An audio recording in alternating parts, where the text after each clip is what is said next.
चल चल, ये लो मैडम जी, आज के बाद ना हमारा बेटा इस कंपनी में काम नहीं करेगा। एक सेकंड, क्या हुआ आंटी जी? आप ऐसे क्यों बोल रही हैं और ये पैसे क्यों फेंक रही हैं? अरे तुम दोनों यहाँ पे क्या कर रहे हो? तुम दोनों को पता भी है तुम किसके कैबिन में हो? चलो जाओ यहाँ से। हम नहीं जा रहे, यही बात करेंगे, जो बात करना है मैडम जी के सामने बात करेंगे। क्या हालत बना दी हमारे बेटे की, नहीं करेगा हमारा बेटा इस कंपनी में काम। क्या हुआ है? मुझे कुछ समझ में नहीं आ रहा है। क्या हालत बना रखी है आपके बेटे की? बिल्कुल सही सलामत तो है आपका बेटा। अच्छा, ये हालत अच्छी दिख रही है? अरे दिन रात काम करवाते हो, आपने बोला था कि सिर्फ 6 घंटे की ड्यूटी होगी। अब मेरा बेटा 14-14 घंटे ड्यूटी करता है, इसकी हालत देखो, ना खाता है, ना पीता है, ना ढंग से सो पाता है। इतना कोई करवाता है क्या? मेरे बेटे के साथ ना बहुत अत्याचार हो रहा है। अरे ये तो भोला है, सीधा है, बोलता ही नहीं है कुछ, इसलिए मुझे आना पड़ा। पर मैं इतनी सीधी नहीं हूँ, मैं तो बोलूंगी। 6 घंटे बोल के 14-14 घंटे काम करवाते हो आप मेरे बेटे से। 14 घंटे की ड्यूटी?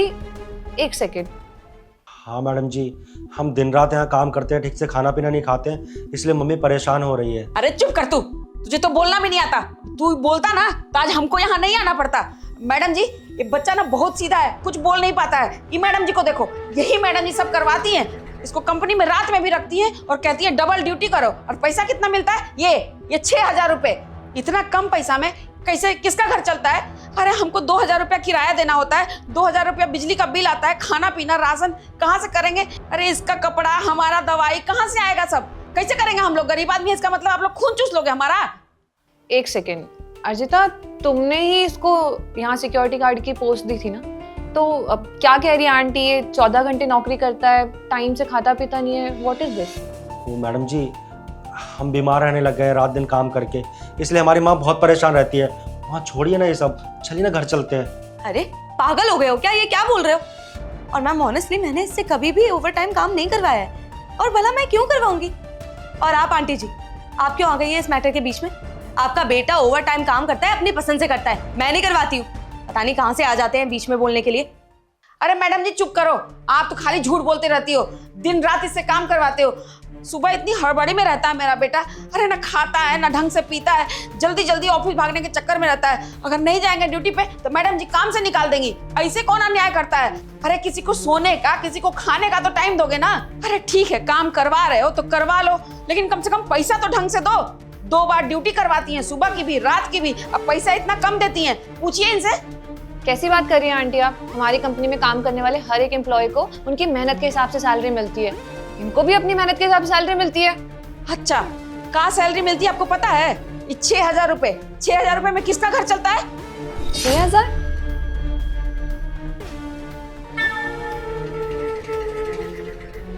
हाँ, ये तो 6,000 रुपए। मैडम जी एक बात बताइए, 6,000 रुपए में कोई कैसे घर चला लेगा? अरे कितनी महंगाई हो गई है। अब जाके कोई चीज खरीदो 500 रुपए तो ऐसे खत्म हो जाते हैं, और हम गरीब आदमी सिर्फ 6,000 में अपना घर चला ले। किराया कहाँ से भरेंगे मैडम जी? बिजली का बिल कहाँ से भरेंगे? अब खाएंगे कहाँ? पर आंटी जी, आप ही आई थी हमारे ऑफिस में कि आपके बेटे को नौकरी चाहिए, घर पे बैठा है, बेरोजगार है, कोई काम नहीं है इसके पास। यही सोच के तो मैंने आपके बेटे की नौकरी यहाँ पे लगवा दी थी।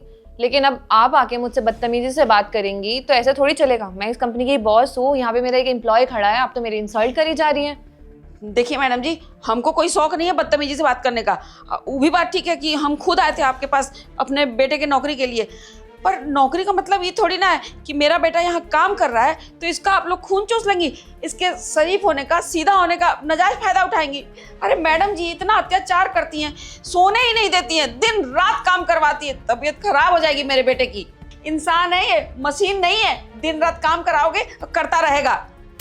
अर्जिता, क्या चल रहा है सब कुछ? इस गार्ड को तो तुम सैलरी देती हो ना, तो फिर ये क्या कंप्लेन कर रहे हैं कि इसे सिर्फ 6,000 रुपये सैलरी मिली है और तुम इससे ओवर टाइम भी करवाती हो?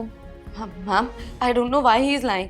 मैम सच बोलूं तो ये झूठ बोल रहा है, पता नहीं क्यों कर रहा है ऐसा। क्यों कर रहे हो तुम ऐसा? समझ गई मैं। मैम ये गरीब लोग ऐसे ही होते हैं, ये जानबूझ के पैसे चोरी करते हैं और उसके बाद किसी सीनियर पे नाम लगाते हैं। क्या चाहते हो तुम? मेरी जॉब लेना चाहते हो क्या? ऐसा बिल्कुल भी नहीं हो पाएगा। इस कंपनी में मैं इतने सालों से हूँ, कभी आज तक मैंने ऐसा नहीं किया। मैम आपको भी पता है, अगर मैं ऐसे ही कुछ कर रही होती तो मैंने बहुत बार ऐसा किया होता। और आप आंटी जी, आप तो बीच में आइए ही मत। आपको बता दूं कि आपका बेटा एक चोर है और इसने पैसे चोरी करे हैं। मैंने कोई इसके पैसे नहीं लिए। समझ में आ रही है आपको? ओ मैडम जी, जरा होश में रह के बात कीजिए। आप मेरे बेटे पे चोरी का इल्जाम लगा रही हैं। ये देखने से आपको चोर लग रहा है? इतना शरीफ बच्चा, अरे मुंह तक तो खोल नहीं रहा है, इस कंपनी में इसका खून चूसा जा रहा है, दिन रात इससे काम करवाया जा रहा है, तब भी शिकायत नहीं किया, तब तो हमको आना पड़ा। आप इसको चोरी का इल्जाम लगा रही हैं, कुछ भी बोल दीजिएगा। माँ रहने दीजिए ना, छोड़िए ना, चलते हैं यहाँ से। हाँ बिल्कुल सही बोल रहा है ये। आप दोनों बाहर जाइए।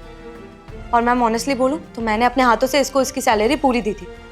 मैम आप चिंता मत कीजिए, मैं इन दोनों से बात करती हूँ। चलो बाहर चलो। हम नहीं जाएंगे कहीं बाहर, यही बात करेंगे। जो बात करना है ना मैडम जी के सामने बात होगा। बोलो। एक सेकेंड, तुम मुझे बताओगे कि आखिर बात क्या है, क्या चल रहा है ये सब कुछ? बताओगे मुझे? तुमसे सुनना चाहती हूँ मैं। बता दे। हाँ मैडम जी बताते हैं हम आपको। वो बात ये है कि मैडम कह रही थी हमसे कि वो रात वाला गार्ड ना ठीक से काम नहीं करता है और इनकी कोई बात भी नहीं सुनता है।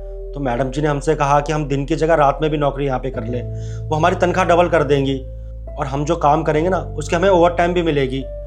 लेकिन मैडम जी हम सच कहें तो 2 महीने से हमें ना कोई ओवर टाइम नहीं मिल रही है और ना ही रात की तनख्वाह मिलती है हमें। खाली जो मैडम ने दिन की तनख्वाह की बात की थी बस वही हमें मिलती है। इसलिए हमारी माँ गुस्सा कर रही है क्योंकि हम दिन रात काम करते हैं और तनख्वाह के नाम पर ये इतने से पैसे लेकर घर जाते हैं। हम ठीक से खाना भी नहीं खाते हैं, ठीक से सोते भी नहीं हैं, हमारी तबीयत भी ख़राब रहने लगी है। बस इसलिए हमारी माँ हमें देखकर बहुत परेशान रहती है क्योंकि हमारा इस दुनिया में कोई भी नहीं हमारी माँ के अलावा। अगर हमें कुछ हो गया तो हमारी माँ का क्या होगा, या हमारी माँ को कुछ हो गया तो हमारा क्या होगा, यही सोच कर हमारी माँ बहुत परेशान रहती है। इसलिए हमारी माँ हमसे कह रही थी कि यहाँ पर कोई ज़रूरत नहीं है नौकरी करने की, पर हमने कहा कि कोई बात नहीं, थोड़े दिन देख लेते हैं, हो सकता है कि मैडम ने हिसाब किताब करने में थोड़ा लेट कर दें, इसलिए हमें दिन की तनख्वाह दे रही हैं। पर 2 महीने हो गए हैं, हमें रात की तनख्वाह नहीं मिल रही है, इसलिए आज हमारी माँ को यहाँ पर आना पड़ा। हमने बहुत रोका माँ को, पर हम बहुत परेशान रहते हैं ना, इसलिए हमारी माँ हमें दुखी नहीं देख पाती है। हमें माफ़ कर दीजिए। अच्छा तो ये बात है। आंटी जी पहली बात तो ये कि आपके बेटे की सैलरी 6,000 नहीं है, आपकी बेटी की सैलरी पूरी 15,000 रुपये है। वो एक्चुअली हमारी मैनेजर से थोड़ी मिसअंडरस्टैंडिंग हो गई थी, इस वजह से ये कम सैलरी दे रही थी आपके बेटे को। 15,000 रुपये तो 6,000 देती थी आप। देखा कितनी झूठी है। और बाकी क्योंकि आपके बेटे ने ओवर टाइम किया है तो उसको ओवर टाइम के पैसे भी मिलने चाहिए। ये लीजिए आंटी जी, पूरे 20,000 रुपये। और हाँ, अब से आप सिर्फ अपनी ड्यूटी करेंगे, कोई ओवर टाइम करने की ज़रूरत नहीं है, ठीक है?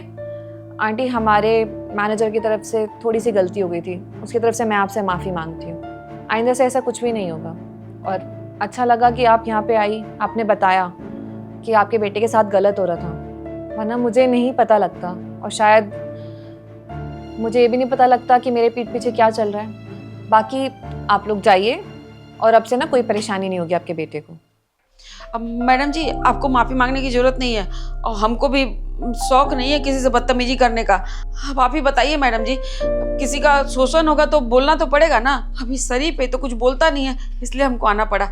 ठीक है, धन्यवाद, आपने पैसा दे दिया और बाकी दे देना।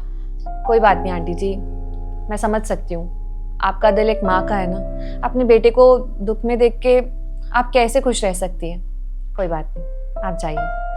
बहुत बहुत शुक्रिया मैडम जी, आपने पैसा दे दिया, बाकी का भी दे देना। चल बेटा। और तुम सामने आओ।